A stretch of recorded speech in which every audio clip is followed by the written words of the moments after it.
mencapai usia 19 tahun, artinya kan tidak memenuhi undang kurang umur itu kedua-duanya, maka kedua-duanya harus datang ke pengadilan. Nah, pemerintah juga betul-betul menyiapkan generasinya agar supaya betul-betul menjadi generasi yang tangguh, generasi yang kuat. Volume perceraian itu semakin meningkat. Nah, dengan meningkatnya perceraian itu pasti ada upaya. Assalamualaikum warahmatullahi wabarakatuh. Waalaikumsalam warahmatullahi wabarakatuh. Selamat datang di podcast kami. Kali ini kita akan membahas terkait fenomena yang marak di kalangan masyarakat terkait rukun dan syarat pernikahan menurut undang-undang dan syariat di Indonesia, Bapak. Nah, hari ini kita akan mengobrol santai dengan penghulu kami dari KUA Kecamatan Kelaka, yaitu Bapak Hasmuri. Jadi nanti beliau akan menjelaskan lebih dalam mengenai syarat dan rukun pernikahan sesuai undang-undang maupun syariat di Indonesia. Untuk memulainya, Bapak, mungkin Bapak bisa menjelaskan terkait apa saja sih syarat dan rukun pernikahan itu, Bapak. Terima kasih. Kami sampaikan kepada mahasiswa UINHAS Jember yang telah mempercayakan kepada kantor urusan agama untuk mewujudkan Tridharma Perguruan Tinggi, yakni pendidikan, penelitian, dan pengabdian masyarakat. Untuk saat ini adalah penelitian tentang pernikahan, gitu ya. Iya, Pak. Sebelum kita melangkah pada syarat dan rukun pernikahan, yang harus kita pahami terlebih dahulu adalah pernikahan itu sendiri. Apa yang dimaksud dengan pernikahan? Nah, pernikahan itu adalah merupakan ikatan lahir antara seorang laki-laki dan wanita yang membolehkan untuk berkumpul dengan catatan sudah ada kalimat tazwij atau kalimat nikah. Itu dalam fikihnya. Dalam undang-undang, pernikahan adalah juga merupakan salah satu ikatan lahir batin yang tujuan utamanya adalah menciptakan keluarga yang sakinah, mawaddah, warahmah. Untuk syarat dan rukun pernikahan itu sendiri yang harus kita pahami adalah satu, ada mempelai. Baik itu mempelai laki-laki maupun mempelai perempuan. Ada walinya. Nah, setelah itu ada 2 orang saksi yang harus dipenuhi. Yang terakhir adalah ijab dan qabul. Secara global memang tidak ada ketentuan di dalam Al-Quran kapan seseorang itu bisa menikah. Nah, di sini negara hadir untuk mengatur tentang pernikahan itu sendiri. Maka Undang-Undang Nomor 1 Tahun 74 tentang pernikahan sudah menetapkan batasan usia untuk dapat menikah itu bagi wanita adalah umur 16 tahun. Sedangkan lelaki itu harus sudah berumur 19 tahun. Ada juga perubahan undang-undang Nomor 16 Tahun 2019 terhadap Undang-Undang Nomor 1 Tahun 74 karena dianggap bahwa umur 16 tahun itu masih kurang cakap di dalam bertindak secara hukum. Maka dalam perubahan undang-undang tersebut, Undang-Undang Nomor 16 Tahun 2019, pernikahan itu bisa dilaksanakan jikalau seorang perempuan sudah mencapai 19 tahun dan seorang laki-laki juga mencapai 19 tahun. Tapi dengan catatan kedua calon mempelai tersebut sudah mendapatkan izin dari kedua orang tua masing-masing. Oh iya Pak, Ya. jadi saya tertarik dengan pembahasan mengenai syarat dan usia pernikahan. Karena kan sekarang marak terjadi dan kita bisa melihat langsung di lingkungan sekitar banyaknya pernikahan dini dan pernikahan anak yang terjadi di lingkungan masyarakat. Bagaimana tanggapan menurut jenengan?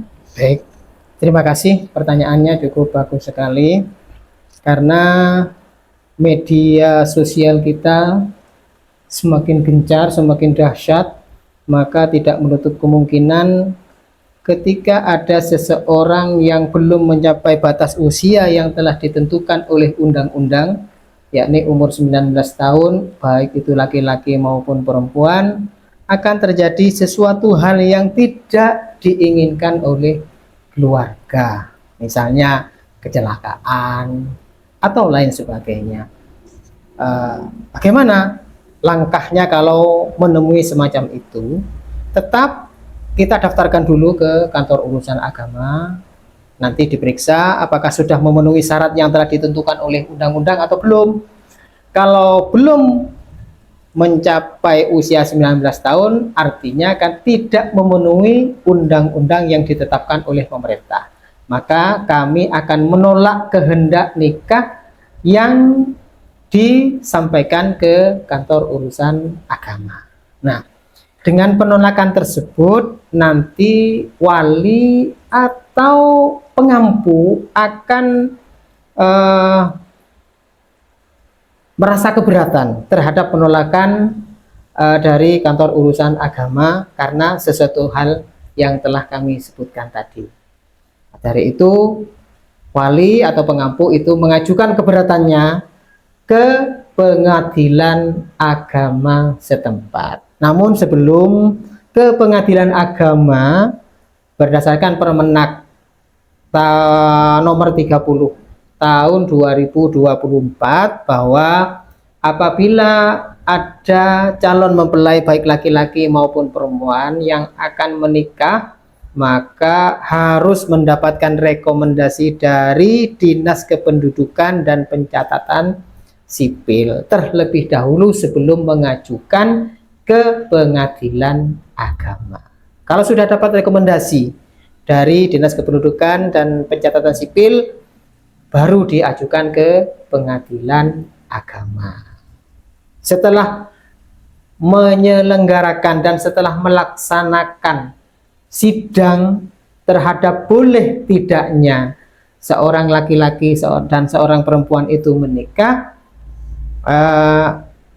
maka dengan izin pengadilan, mempelai laki-laki dan wanita dan juga walinya bisa langsung mendaftarkan ke kantor urusan agama dengan dispensasi nikah yang telah diberikan kepada KUA. KUA tidak dapat menolak walaupun umurnya tidak mencapai batas usia sesuai dengan Undang-Undang Nomor 1 Tahun 74 yang telah disempurnakan dengan Undang-Undang Nomor 16 Tahun 2009 bahwa batas minimal untuk mempelai laki-laki dan wanita umurnya tidak kurang dari 19 tahun. Begitu ya. Ngomong-ngomong tentang pernikahan dini nih Pak, apa saja sih dampak yang dirasakan oleh pasangan yang menikah di usia dini? Karena kan juga banyak yang mengatakan bahwa kalau menikah di usia dini itu rentan dengan perceraian. Betul. Ya. Bukan hanya sekedar rentan terhadap perceraian, tapi faktor psikologi terhadap keluarga dan juga pendidikan anak ya. Apalagi sekarang pemerintah lagi giat-giatnya mengkampanyekan Indonesia emas di tahun 2045. Maka untuk mencapai 2045 itu, maka di tahun ini 2025 ini pemerintah juga betul-betul menyiapkan generasinya agar supaya betul-betul menjadi generasi yang tangguh, generasi yang kuat, generasi yang mampu menghadapi tantangan zaman. Tapi juga ada sebagian masyarakat yang berpendapat bahwa dengan adanya pernikahan dini itu, pernikahan di bawah umur atau pernikahan di bawah umur 19 tahun itu mempunyai filsafah yang berbeda, ya. Para generasi muda berfilsafah lebih baik menjadi janda muda daripada menjadi perawan tua. Nah, itu tidak boleh gitu ya, karena kita juga harus mensukseskan program pemerintah dan juga harus menyiapkan generasi kita di tahun 2045 itu menjadi generasi emas yang betul-betul tangguh dan betul-betul dapat menyelesaikan permasalahan dan juga mencapai negara yang betul-betul adil dan makmur. Artinya ada yang mungkin yang belum jelas, monggo. Ya, jadi ketika dispensasi nikah kan harus menghadiri persidangan di pengadilan agama. Ya, betul. Siapa saja yang menghadiri persidangan tersebut? Oh, terima kasih. Yang harus menghadiri persidangan itu yang pertama adalah mempelai laki-laki dan wanita, dan juga wali apabila yang kurang umur itu adalah mempelai wanita. Nah, apabila yang kurang umur itu kedua-duanya, maka kedua-duanya harus datang ke pengadilan. Nah, kalau salah satunya misalnya mempelai laki-laki masih kurang umur 19 tahun, maka orang tua laki-laki yang harus menghadiri persidangan di pengadilan agama. Seperti itu. Ya. Masih ada lagi yang kurang jelas, monggo? Masih ada Bapak. Iya, monggo. Terkait apa sih tujuan dari perubahan undang-undang yang awalnya minimal usia nikah itu 16 tahun menjadi 19 tahun jikalau masih ada yang namanya dispensasi nikah bagi mempelai yang umurnya masih di bawah dengan umur yang sudah ditetapkan oleh undang-undang tahun 2019. Terima kasih. Pertanyaannya cukup bagus sekali ya.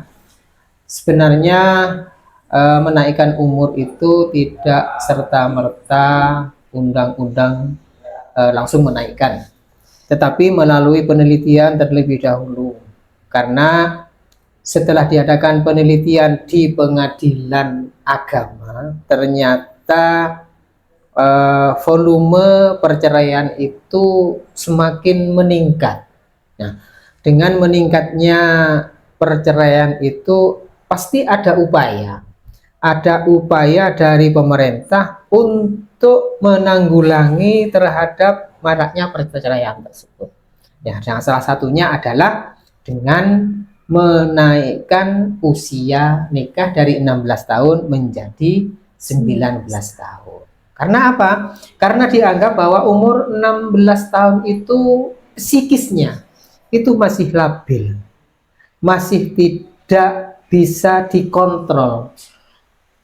Kadang mendahulukan perasaan daripada mendahulukan akal.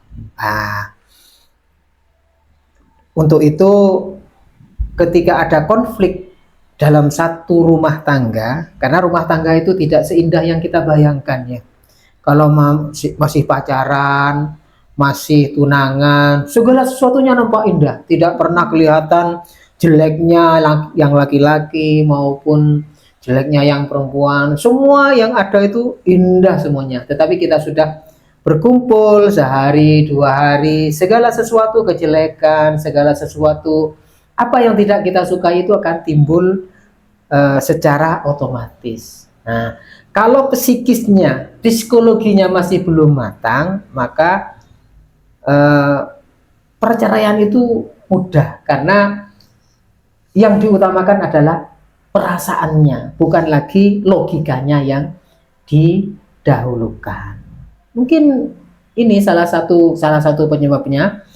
Yang pertama, tingginya angka perceraian.